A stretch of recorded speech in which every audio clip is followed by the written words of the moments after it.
You guys good? Yeah.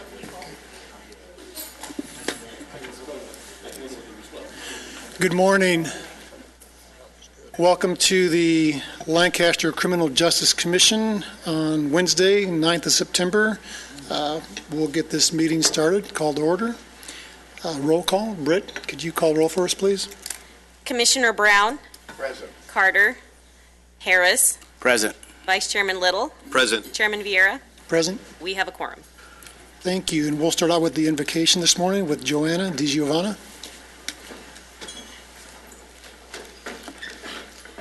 Good morning, Chairman and Commissioners. Thank you for the opportunity of presenting the invocation. Just a little word of introduction. As in the Baha'i faith, we don't have prayers that we present ourselves. We don't write our own prayers. We read prayers that were revealed to us by the Prophet Baha'u'llah. And this particular one is on forgiveness, and I thought that was appropriate for this commission. Thou seest me, O my Lord, with my face turned toward the heaven of thy bounty and the ocean of thy favor, withdrawn from all else beside thee.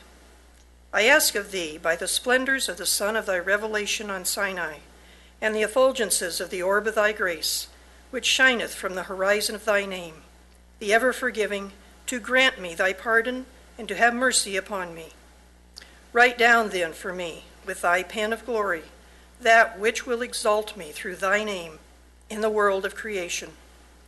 Aid me, O my Lord, to set myself toward thee, and to hearken unto the voice of thy loved ones, whom the powers of the earth have failed to weaken, and the dominion of the nations has been powerless to withhold from thee, and who advancing toward thee has said, God is our Lord, the Lord of all who are in heaven and all who are on earth.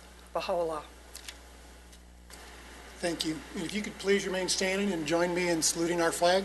Please place your right hand over your heart and begin. I pledge allegiance to the flag of the United States of America and to the republic for which it stands, one nation, under God, indivisible, with liberty and justice for all. Be seated.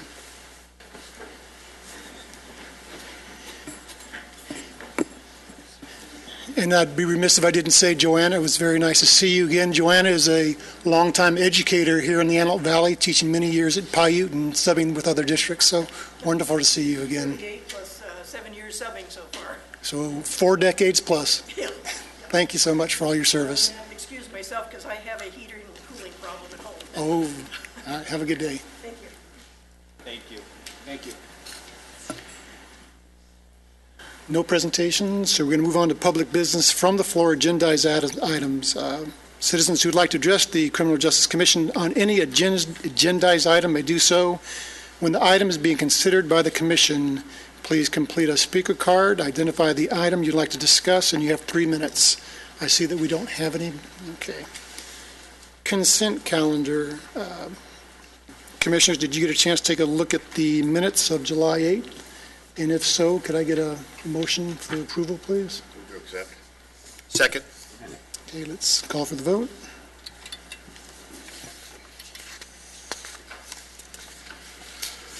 Thank you. New business 1, discussion and possible action regarding revisions and updates to the business license chapter of the Lancaster Municipal Code. Jocelyn, a little background on that? Good morning. As you'll recall, we've had some ongoing discussions about revising some of the provisions of the business license chapter. I had hoped to have a complete draft of the revised of the ordinance for your consideration in advance of today's meeting. Things got a little away from me this past month, I'm afraid. I apologize for that.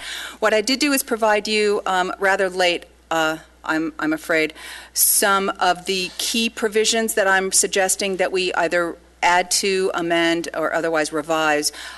They're a little meaty, and it might be that you might want to take a little extra time to really look over them, provide me your comments and feedback, and we could have further discussion at the October meeting.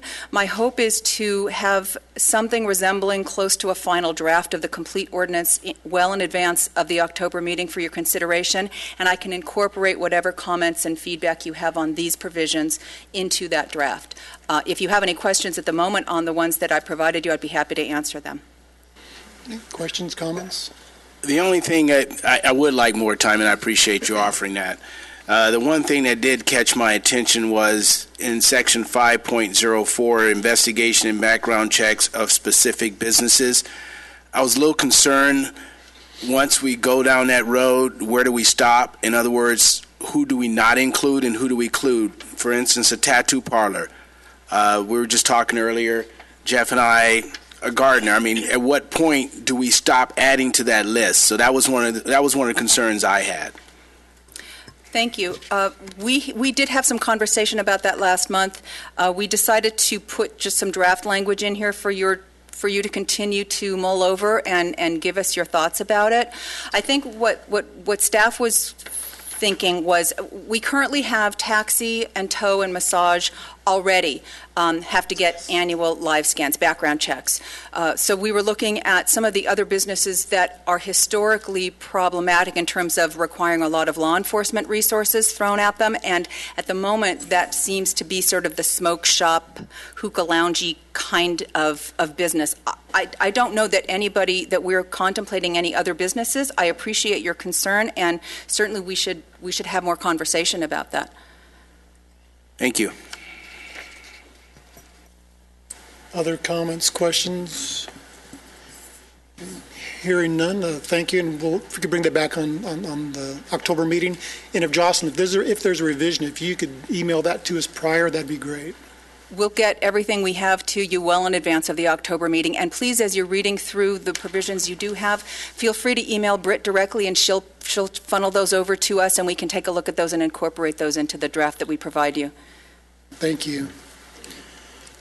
New business number 2, determination of November Criminal Justice Commission meeting. I'd like to recommend or make a motion that we cancel the November meeting in light of the Veterans Day, and we got Thanksgiving that month as well. So again, I'd recommend or put a motion forward that we cancel the Criminal Justice Commission meeting for the month of November. I'll make that motion. Second. Okay. Let's go ahead and call for the vote.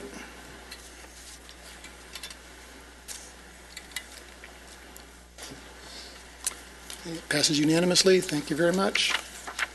Commission staff presentations, updates, reports. We'll start off with LA County Sheriff's Department Crime Trend Report. I believe that's Josh.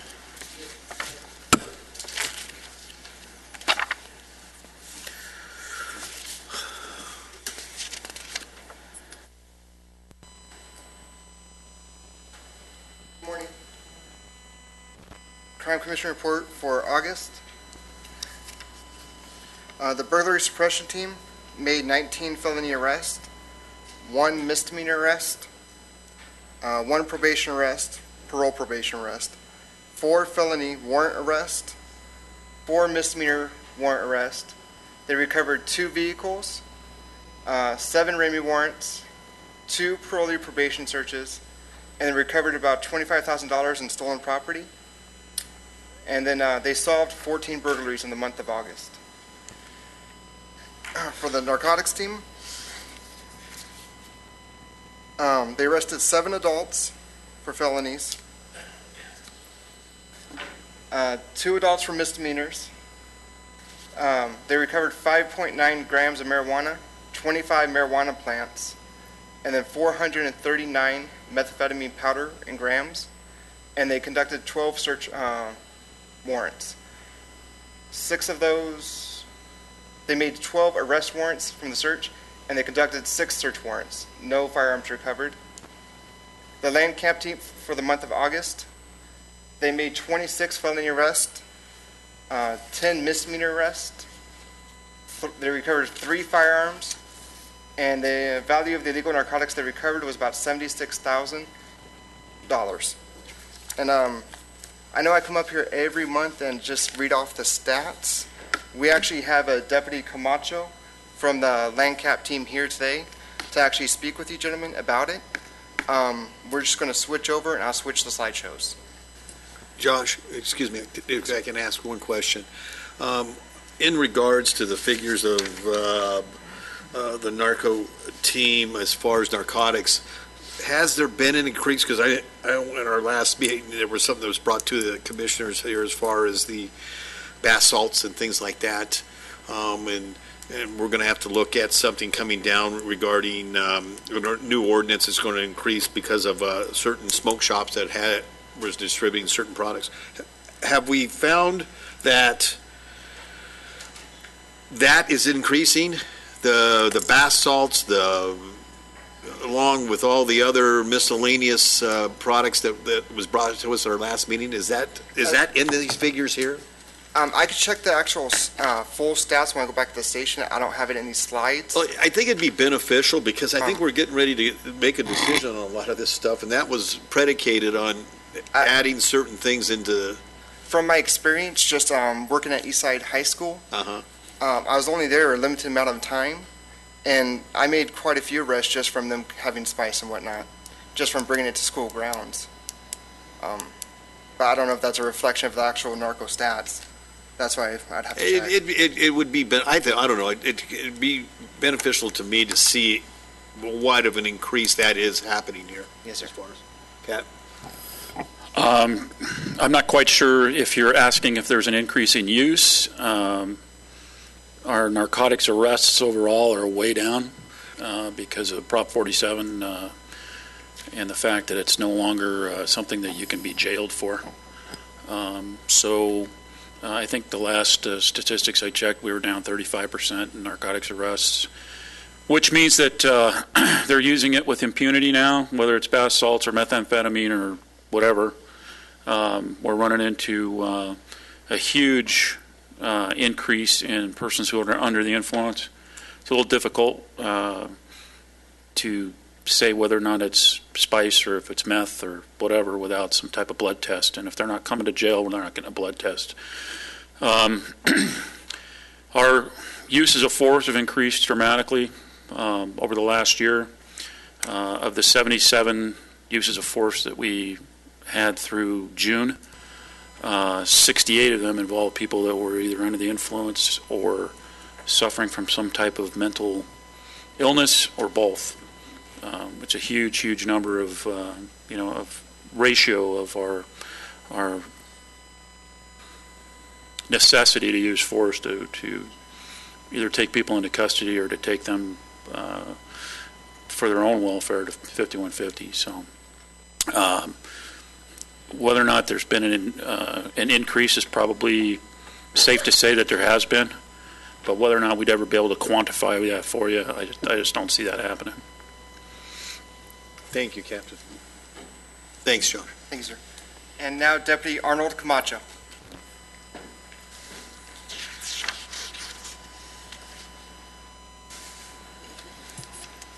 Good morning. Good morning. I'll say my partner is the speaking type. I don't really do this, so I threw this together last night. He asked me just to put some things together, kind of show you guys what we do as a team. It's kind of what I got. So our goals, team with Lancaster citizens in housing management with the goal of creating crime-free multi-housing. That's one of the main goals that I believe started the team. Conduct investigations leading to arrests, convictions of violent criminals. Utilize our most valuable asset, which is our citizens. As you'll see, citizen informants. We get a lot of tips. Some are really vague, but if you work hard enough, some pan out really well. Focus on our efforts, cold cases. It's a very, very busy station, and a lot of times the deputies and detectives just don't have the resources to stay on them.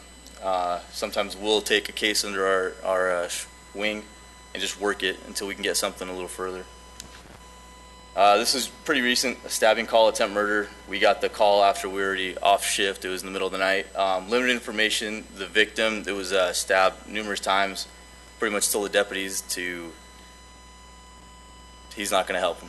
That's putting it very politely. Unknown motive, no suspect information.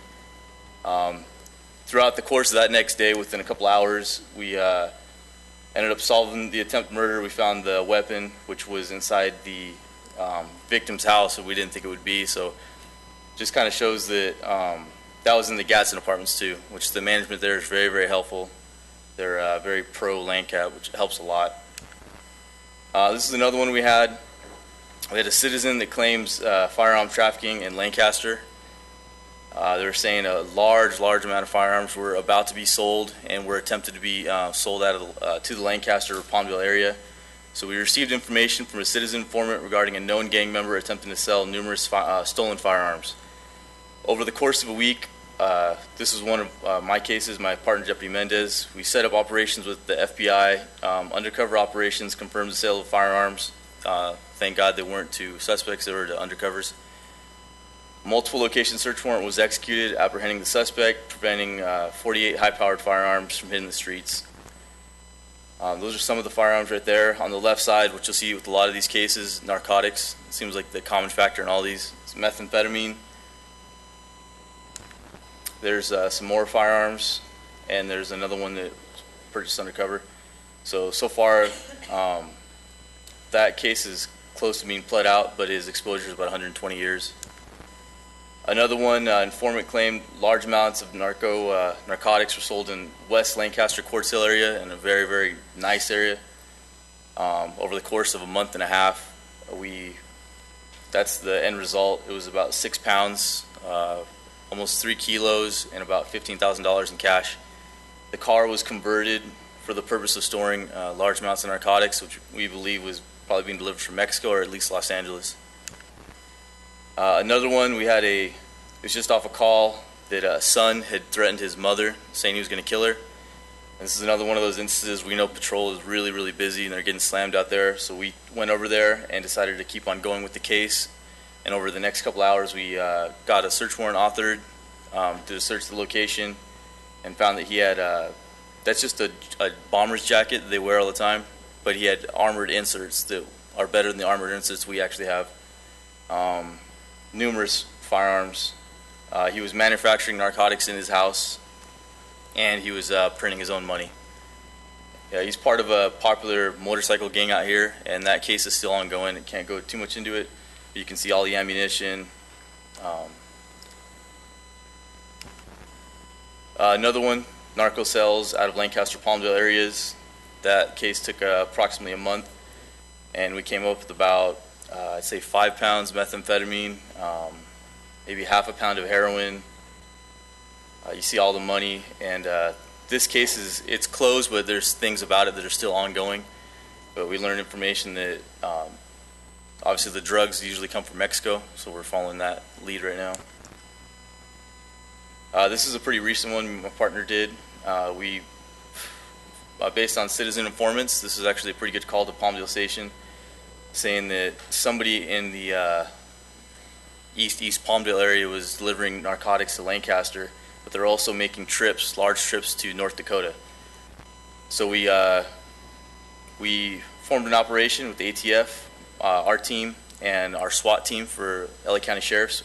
We hit the location, and the suspect ended up fleeing just before we hit it. I don't know if he got tipped off. So with all of our resources, we ended up catching him in North Dakota with about 2 pounds and a stolen firearm. So his exposure right now is at least 25 to life up there. This is a burglary to a local business. We got the call directly to saying that a dental office was broken into. On the left was one of the only things we saw. It was a drop of blood, very limited information. We had Josh Wagner, which is a really, probably one of our best resources just because we can get him immediately out there. He did DNA swabs. After reviewing surveillance footage, within about 6 hours, we caught the suspect. That's the wound to his hand. He used to punch the window out. This is a Gadsden apartment gang member that I've dealt with in the past, and it just goes to show that patrolling those areas and focusing on them. There's a large amount of crack cocaine, a stolen firearm, which was hidden inside a compartment in his vehicle, and numerous amounts of currency. And right now, he's going through an attempt murder trial. So, another one in Lancaster, a citizen informant.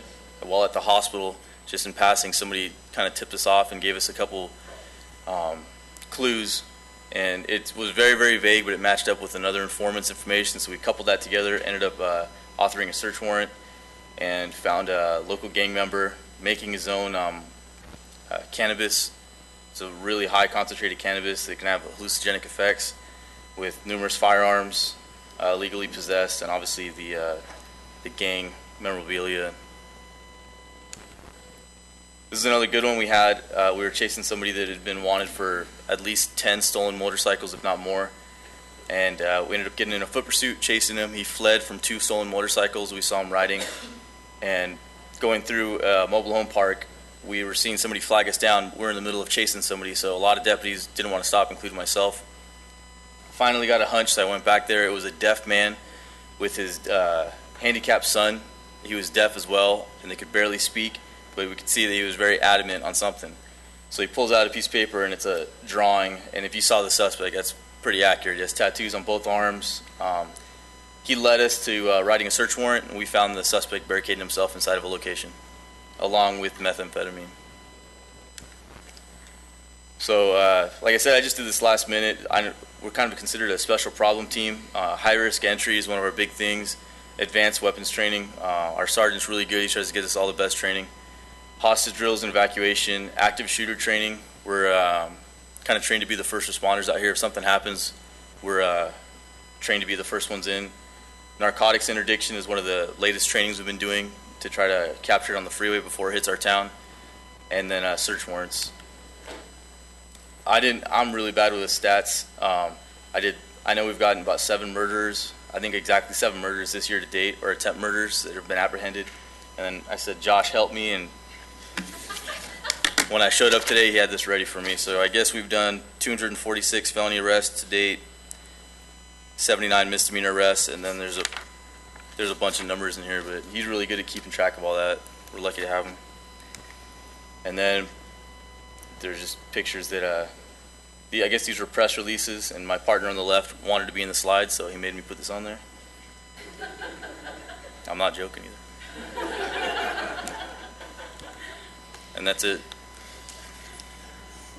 Well, Deputy, thank you for your work and everything that you do. On the weapons that's collected, and what happens to those in a matter of time? It depends. That was a special case where a gang member was taking advantage of an elderly family member that was senile and couldn't keep track of his firearms, so he was basically sneaking in there little by little, taking him, stealing him, and keeping him somewhere else. And some weapons he had time to modify, like he'd saw off the barrels, and he'd advertise these to gang members.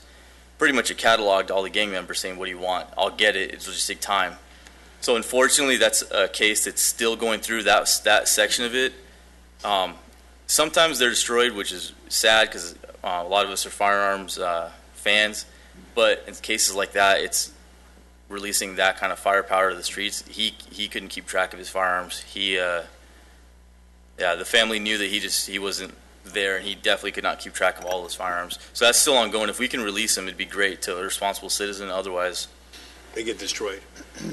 Yes. Yeah. And then the ones that you have that have numbers, I'm assuming that you can track to the rightful owners. Do they go back to the owners? Typically, yes. If we can't track it down and it's the case is completely done, and we can deem that person's a responsible citizen and everything, there's no foul play, yeah.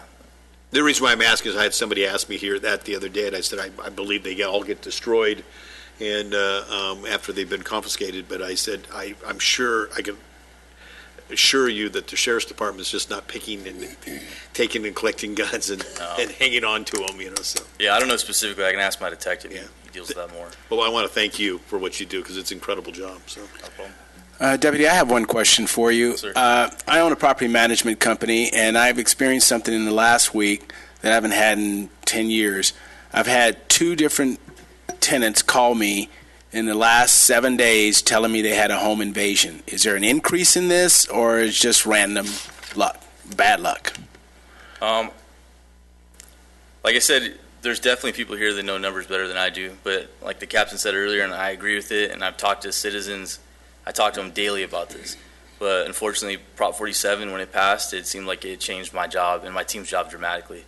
So everything has changed. There's been a big increase, and that's kind of why we've focused on My main thing was narcotics. A lot of the bigger narcotics arrests I made earlier on when I came to the team, and now I've kind of been asked, or the team's been asked to focus more on the violent crimes and try to prevent things like that.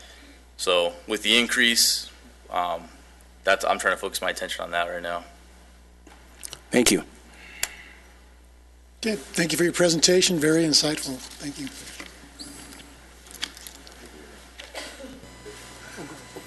One thing I wanted to echo what Captain Nelson said about the rise in these use of drugs, spice and bath salts and methamphetamines, and it isn't just the kinds of things that are purchased in smoke shops, but these the rise in these people, and they're incredibly unruly and difficult to control. They require a lot of police resources. Many of them end up in the emergency department in Antelope Valley Hospital, where they require a lot of nursing time. The hospital, the emergency, of course, we see 25% of the patients we see there are children. And these angry, screaming, spitting, fighting people can be very frightening to kids. We also see a lot of elderly people, and that kind of disruption can be disturbing to them. It pulls away resources from taking care of people that actually need the resources to try and subdue this kind of behavior. So it seems to me it's another example of the unintended consequences of a poorly thought out and puzzling proposition, releasing more and more bad behavior onto the community and in many different ways.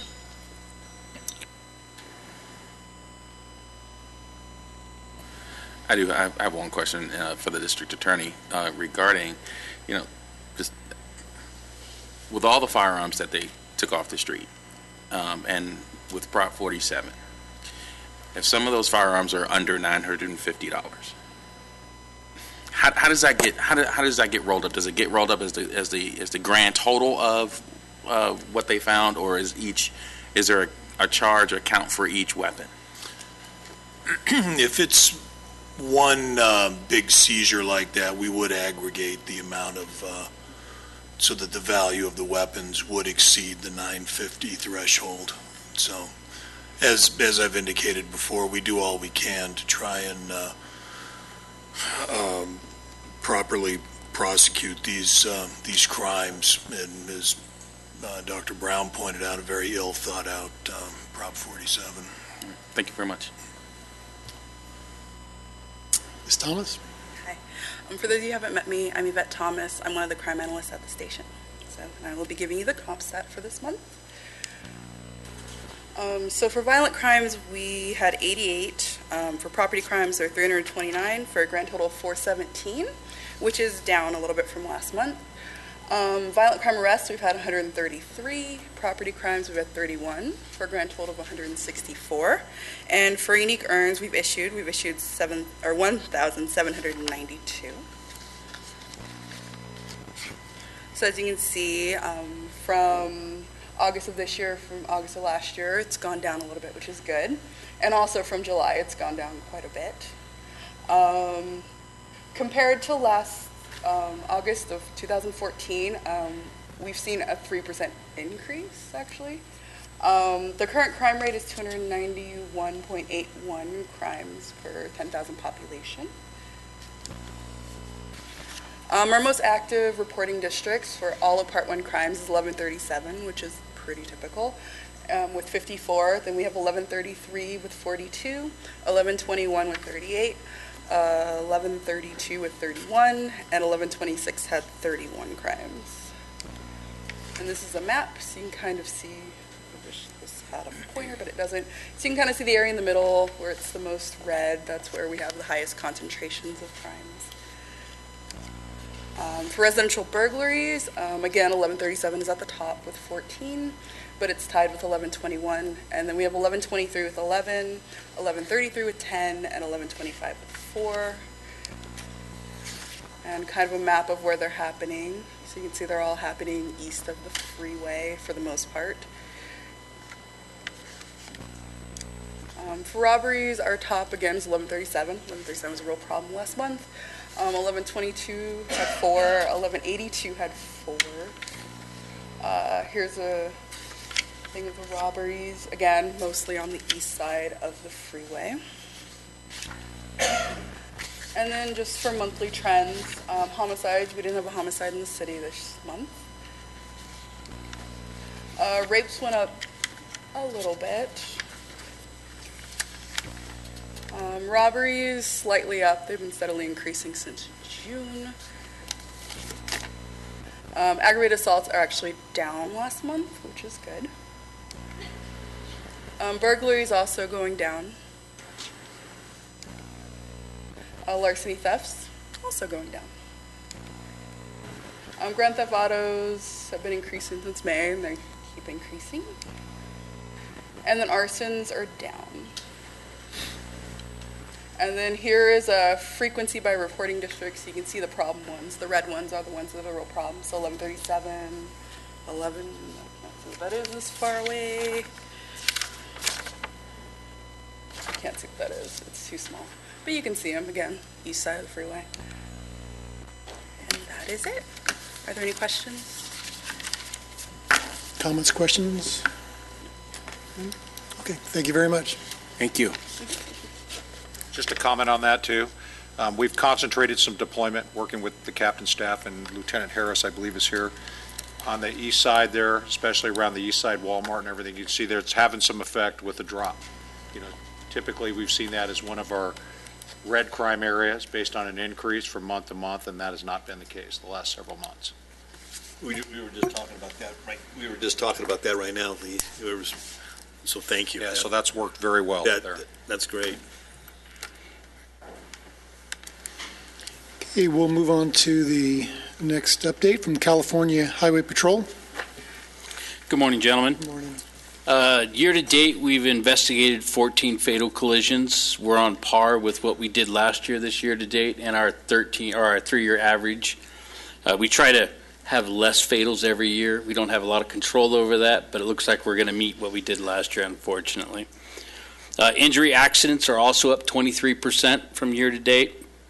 And DUI collisions are down 11%, which is a very positive thing. We're trying to figure out what happened there and try and replicate that. But the DUI arrests are also down 37%.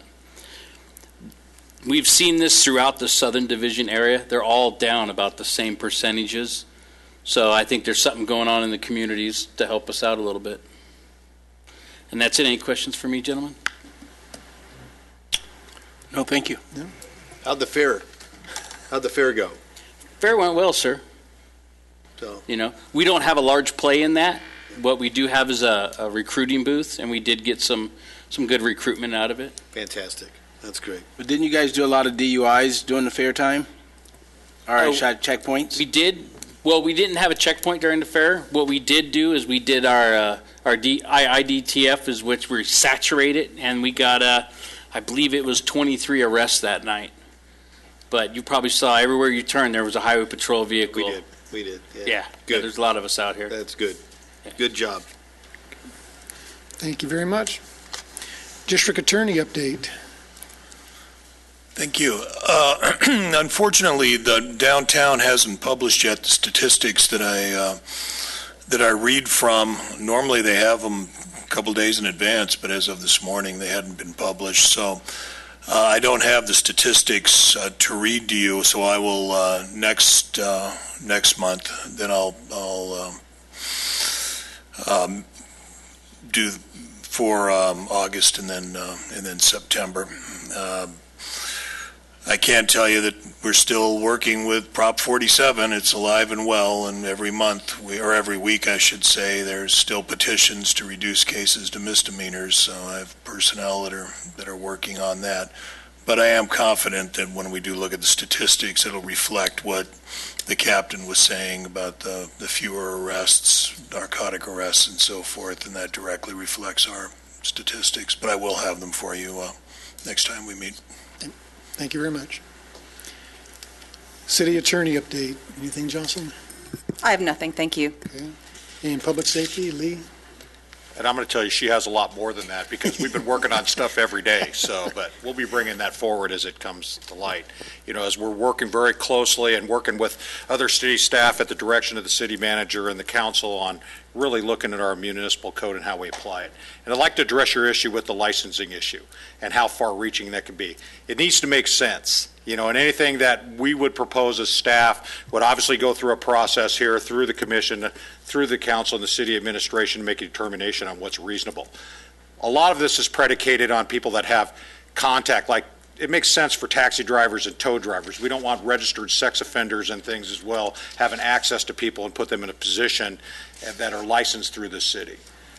We also have that issue as it relates to alcohol establishments, just because we want to make sure that we're having responsible distribution of alcohol and that people are responsible folks and that they're legitimately operating their business.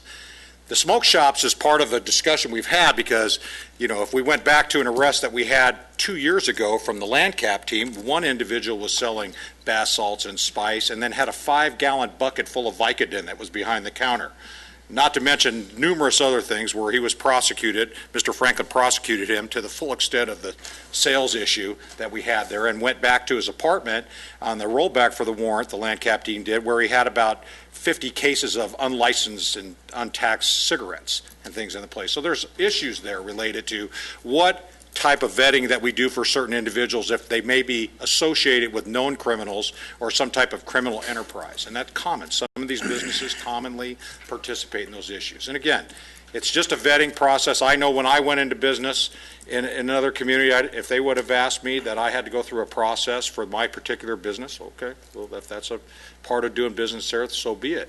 But again, it's going to make sense too. And we've been very closely working together as a team here to really evaluate some of that licensing procedure, what our protocols are, and things in place to ensure that we aren't letting someone who shouldn't be licensed slip through the cracks, and as well as protecting individuals that may have had something that occurred sometime long ago in the past and what is reasonable.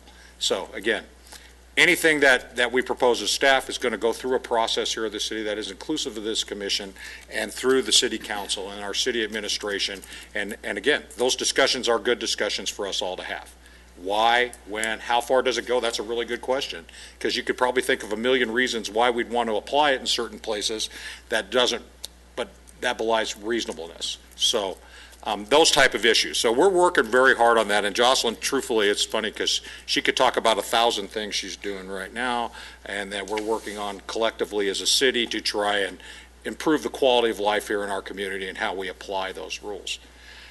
So that just aside, I wanted to answer that for you. Okay, we're going to be responsible in how we do it. And we want to display that empathy, to put ourselves in place of individuals who may be applying for that license and how it impacts them financially and those type of issues. Okay, so some of the things we're doing in public safety, we've really gone on, we're several months into a campaign with ads and providing public information out there through radio and Cinemark. You may have seen some things we're working with Captain Nelson's guys over at the station. Like this month, we have a real emphasis on traffic safety. Sergeant Dave Jennings put together a great advertisement. So if you go to the movies now, you're going to see an advertisement monthly. We change monthly related to public safety in the community. You know, and especially as the sergeant talked about CHP accidents, we're having the same issue with injury accidents within our community. So the captain and his staff have lowered the speed tolerances in our community. We're really trying to get a grasp out there with the public and feeding information to the public to slow down, be attentive in their driving. Our radio ads are out there right now. And one of the benefits we're seeing back from this, as Tracy could probably tell you, is we have a huge increase in people requesting neighborhood watch.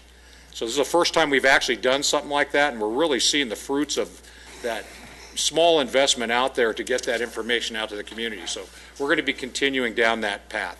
If there's things that the commission would like to see us address, like last month was about larcenies, you know, leaving things in your unlocked or locked vehicle, those type of things, because that's where we see our numbers. So every month, if there's things that you would like to see us putting information out there or you're getting information from the public, we would like to do that.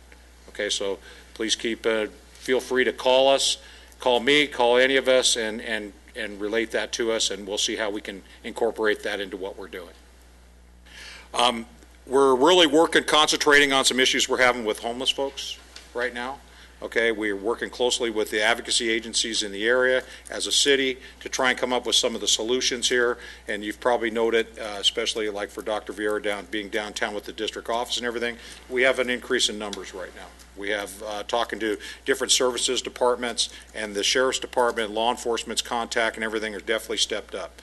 We've had some recent issues at our parks that the sheriff's department is managing very well now, as far as making sure our parks are safe, that we're not having aggressive panhandling, those type of things taking places, along with the public safety staff. But again, as we see pockets of individuals, and they have a right to be in a public domain, okay, but as long as they're not blocking sidewalks or acting aggressively towards the general public, those type of things, we definitely want to know about that if we're having a congregation of that activity. And again, the city and our city council is working very closely with other agencies trying to get a handle on this issue. And so it's definitely being addressed at a very high level here at the city, again, but the numbers are quite astounding out there right now. Okay, right now, the Assistant City Attorney and I are meeting with Lieutenant Silvies again from the station and going to finalize this development of our Prop 47 filings for petty thefts in our large retail stores.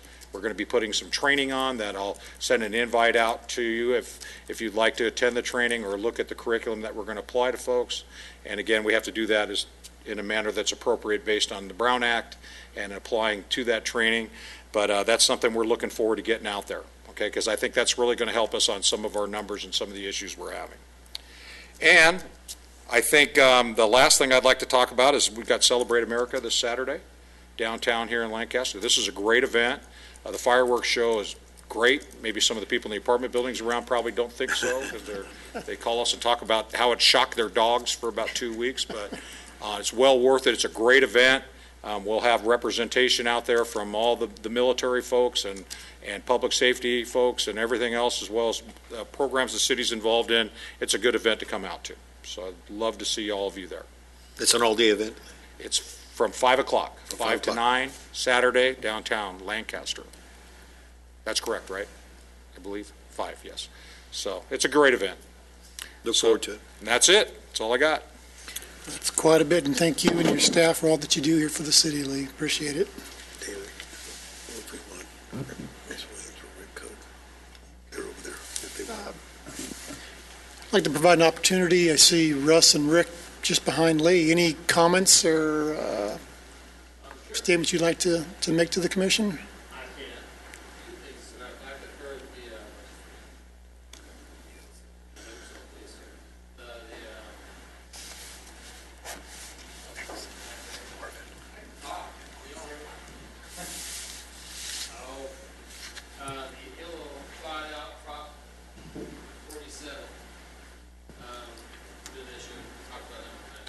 Russ, can you come to the mic so we can hear you, so the people at home can hear you?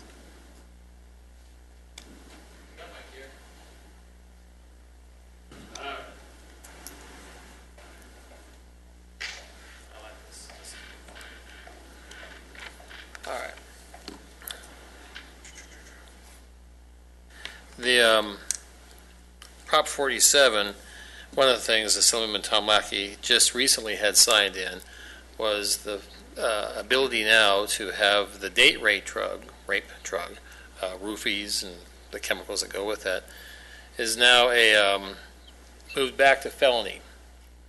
One of the things that weren't considered with 47 was some of these victimless drugs, supposedly, did have a victim. The date rape drug does have a victim intended. So when you have that, that has now been moved to a felony, so it's been signed in. So that's a good thing. Going with that. Another item that the Assemblyman's working on right now that we should find out in a couple of days if that will be signed in as well is the field drug test for drugged driving. As you mentioned, that alcohol, the DUIs have gone down a little bit, but drugged driving has gone up. But at this point, there's no way, there hasn't been a way for the Highway Patrol or somebody to really do a test in the field to see if there is a drug. You can, do blood or urine, but as marijuana will last for a month or so in your system after that. So they've come up with the swab, basically a swab that can be done into the mouth that can tell if THC has been introduced into your system recently. And so that is pending right now. We're waiting for a signature on that. If that does go through, then that's a good part for field use for this CHP.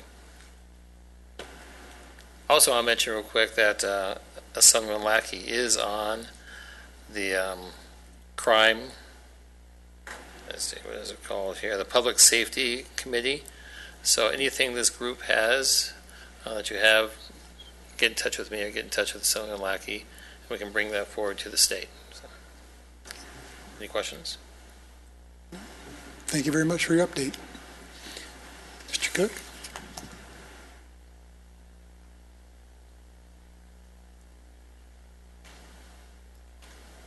Chairman, Commissioners, staff, and civic leaders.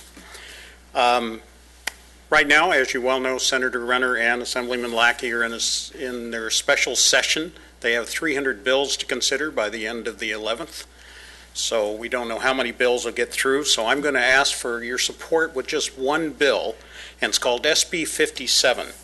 SB 57 is introduced to concerns about public safety in the wake of the death of Catherine Steinle. And I don't know if you remember what happened. This transient was removed from a federal prison, brought to San Francisco for a misdemeanor charge. He was released, found a gun, said it accidentally went off, and killed this young woman.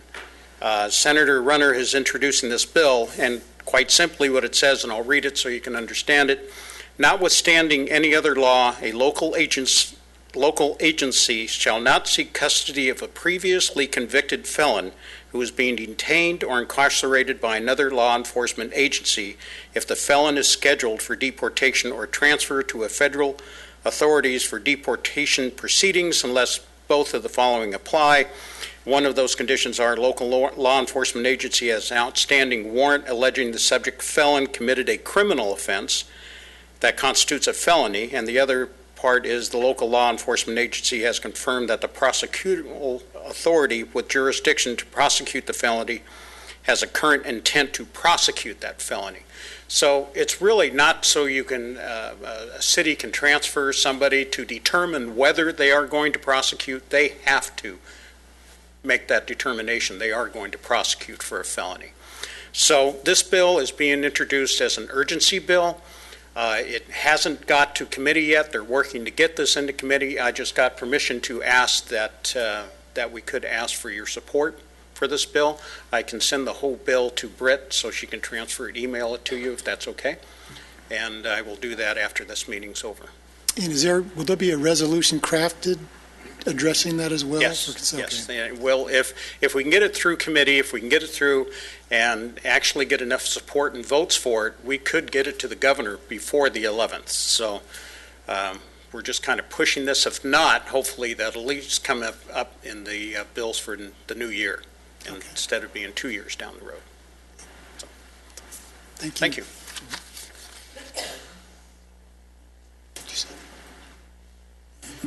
Go ahead. Did everyone receive the information we sent out from the Attorney General's office, for the California State Attorney General's office? I received just the... Yes, I just want to make, it's a lot of information, so we sent it out all electronically, so if I need to resend it, I will. I just wanted everyone to have an opportunity, because at some point I'd like to discuss. Could you resend it, please, Lee? I'll resend it. Yes, please. Thank you. Okay. Mr. Christ, any updates or comments? Just a comment to the two state reps. I understand that Senator Runner and Assemblyman Lackey do not support Proposition 47, but you can see by this meeting that it's killing us here. We need something done with it. We need some rearranging. We need it fixed. It's just not working. So if you'll send them that message, we would appreciate it.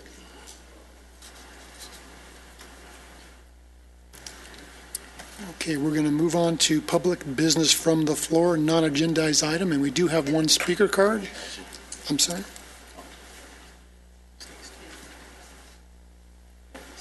Oh, okay. Mr. David Paul?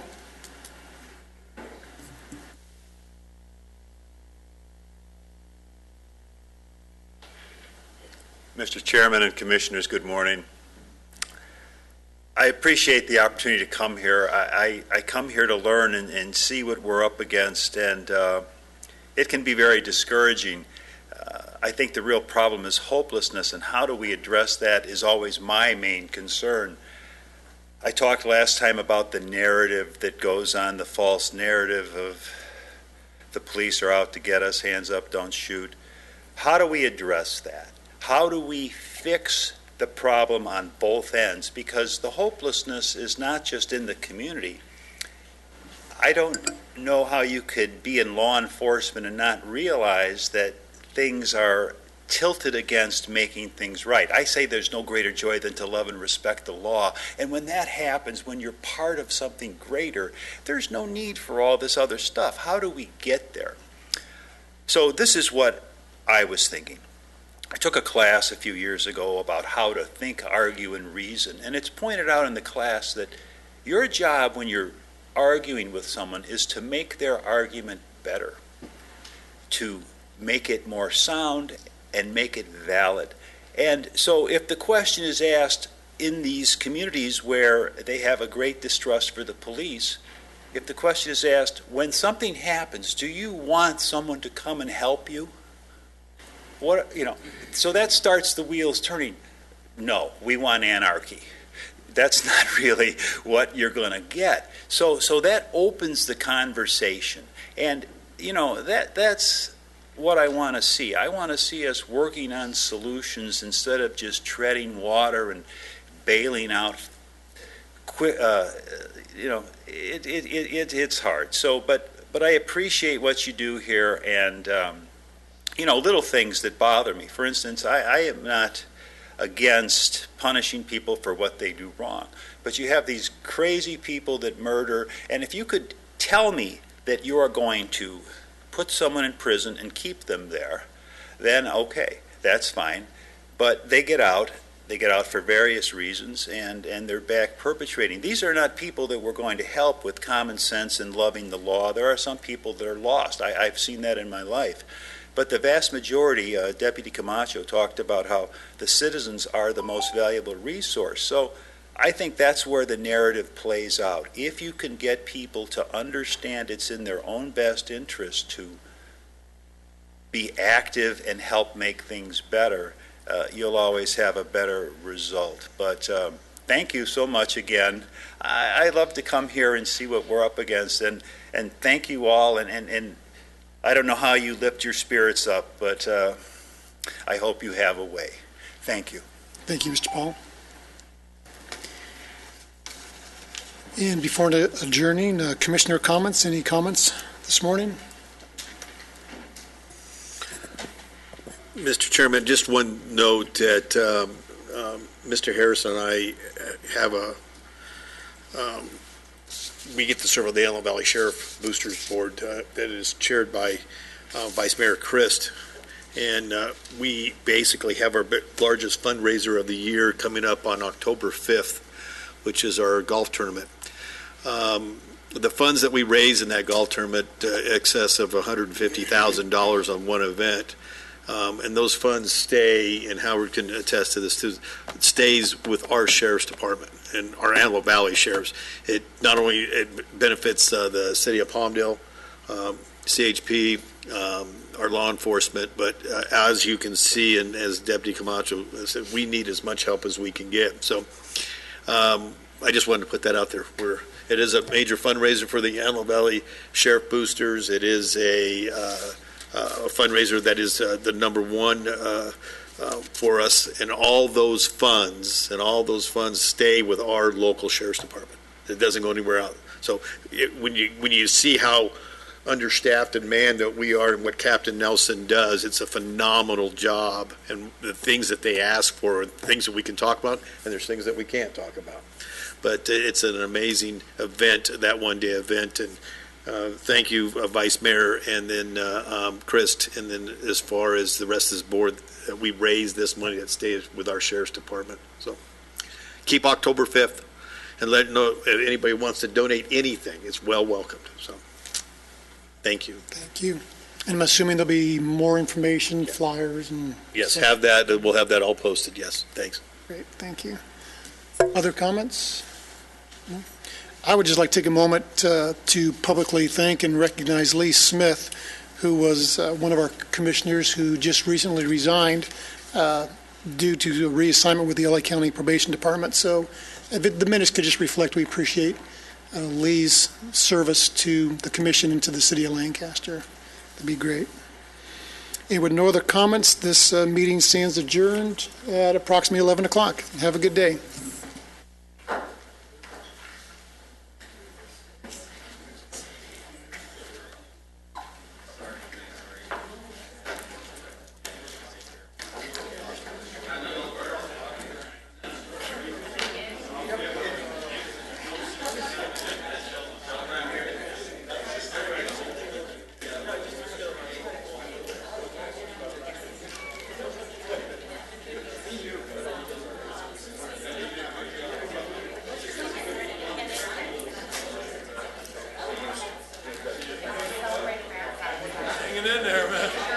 Got 3 more people down, two out on